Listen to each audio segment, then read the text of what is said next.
Assalamualaikum warahmatullahi wabarakatuh. Alhamdulillahilladzi hadana lihada wa ma kunna linahtadiya laula an hadanallah. Salatullah wassalamuhu ala hadzal nabiyil karim wa ala alihi wa sahbihi ajma'in. Amma ba'du. Saudaraku yang dimuliakan oleh Allah Subhanahu wa taala. Alhamdulillah, insyaallah sebentar lagi kita akan menghadapi salah satu bulan yang sangat kita nantikan, yaitu bulan suci Ramadan. Kita semua tahu bahwa di bulan ini Allah Subhanahu wa taala akan melipat gandakan segala amal perbuatan kebaikan yang dilakukan oleh kita. Kemudian di bulan ini juga Allah Subhanahu wa taala akan mengampuni dosa-dosa kita. Saudaraku yang dimuliakan oleh Allah Subhanahu wa taala.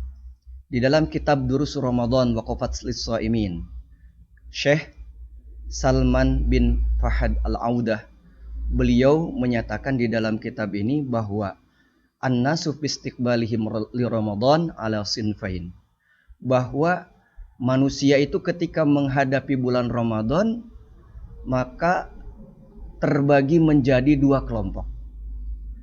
Kelompok yang pertama adalah alladzina yufarrihuna bihadza syahri wa yusirruna liqudumihi. Kelompok yang pertama adalah orang yang merasa gembira dan merasa enteng dengan datangnya bulan ini. Kemudian kelompok yang kedua adalah alladzina yastaskiluna bihadza syahri wa yasta'dimuna masyaqqatihi.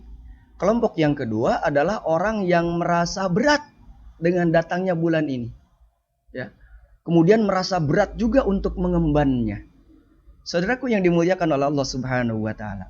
Tentunya kita bertanya, siapakah orang-orang yang ketika datang bulan Ramadan kemudian dia menyambutnya dengan penuh rasa gembira dan dengan penuh rasa enteng, merasa enteng untuk melaksanakannya. Maka beliau mengatakan bahwa orang yang merasa gembira dengan datangnya bulan ini adalah orang-orang yang sebelum datang bulan Ramadan pun mereka sudah terbiasa melaksanakan ibadah saum. Ya. Jadi bagi orang-orang yang sebelum bulan Ramadan mereka sudah terbiasa melaksanakan saum-saum sunnah, seperti saum di hari Senin dan Kamis. Bahkan ada juga yang melaksanakan saum Daud. Kemudian ada juga yang melaksanakan saum Bid di tanggal 13-14 Hijriah.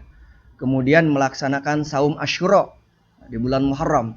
Nah, kemudian melaksanakan saum Arafah di tanggal 9 Zulhijjah, atau saum-saum yang disunahkan oleh Rasulullah Sallallahu Alaihi Wasallam. Bagi mereka datangnya bulan Ramadan merupakan sesuatu yang biasa, merupakan sesuatu yang enteng bagi mereka. Karena apa? Karena saum bagi mereka adalah merupakan sesuatu yang sudah biasa mereka lakukan. Ya. Jadi kalau di antara kita banyak yang merasa terbebani dengan datangnya bulan Ramadan, karena banyak di antara kita yang memang tidak terbiasa melaksanakan saum. Akhirnya banyak ketika memasuki bulan Ramadan, orang mengeluh sakit, orang mengeluh merasa kerepotan dengan datangnya bulan Ramadan dengan melaksanakan saum ini. Karena apa? Karena ada sesuatu yang tidak biasa.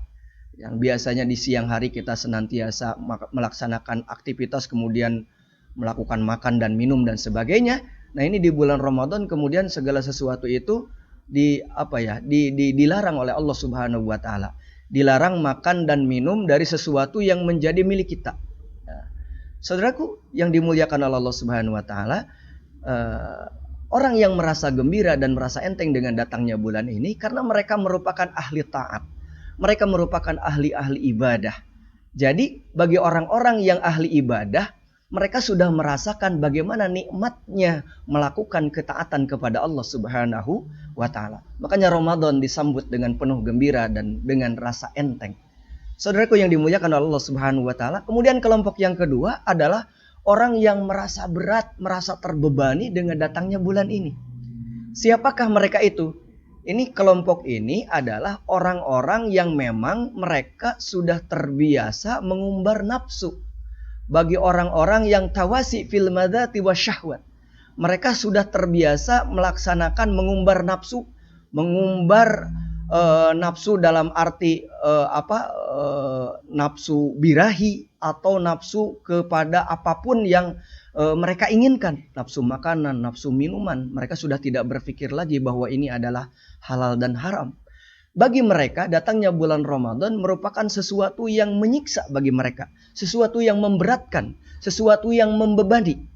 Bahkan Ramadan di dalam kitab ini diumpamakan kadzaifis sakil, sebagai tamu yang menyusahkan, seperti tamu yang menyusahkan.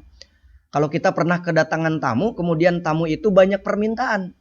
Ketika mau datang ke rumah kita, tamu itu banyak permintaan kepada kita. Minta disiapin ayam bakar, minta disiapin pepes ikan, minta disiapin rabeg, minta disiapin bebek goreng dan sebagainya. Ini ada yang menganggap Ramadan itu seperti itu. Jadi Ramadan meminta kepada kita supaya sholat berjamaah, banyak membaca Al-Quran, banyak bersedekah dan sebagainya. Ada orang yang menganggap Ramadan sebagai apa? Sebagai tamu yang menyusahkan. Saudaraku yang dimuliakan oleh Allah Subhanahu wa Ta'ala, kita sebagai umatnya Kangjeng Nabi Muhammad, tentunya kita yakin dengan janji-janji Allah Subhanahu wa Ta'ala dan janji-janji Rasulullah Sallallahu Alaihi Wasallam bahwa orang ketika memasuki bulan Ramadan, ketika dia melaksanakan ibadah yang wajib, maka akan dilipat gandakan oleh Allah Subhanahu wa Ta'ala. Dan ketika dia itu melaksanakan ibadah sunnah, maka pahalanya seperti melaksanakan ibadah wajib di bulan-bulan yang lainnya. Hadirin saudaraku yang dimuliakan oleh Allah Subhanahu wa Ta'ala, tentunya ini merupakan satu motivasi bagi kita, bagaimana kita sebagai seorang muslim, mari kita sambut bulan Ramadan ini dengan penuh sukacita, dan mari kita siapkan diri kita, siapkan spiritual kita, dan siapkan ilmu kita agar apa saja yang kita lakukan, segala amal soleh yang kita lakukan di bulan Ramadan ini sesuai dengan yang dicontohkan oleh Rasulullah Sallallahu Alaihi Wasallam dan bernilai pahala di sisi Allah Subhanahu wa Ta'ala. Selamat menjalankan ibadah puasa. Mudah-mudahan kita diberikan kesehatan, diberikan kelancaran oleh Allah Subhanahu wa Ta'ala, dan segala amal ibadah kita diterima oleh Allah Subhanahu wa Ta'ala. Amin ya rabbal alamin. Assalamualaikum warahmatullahi wabarakatuh.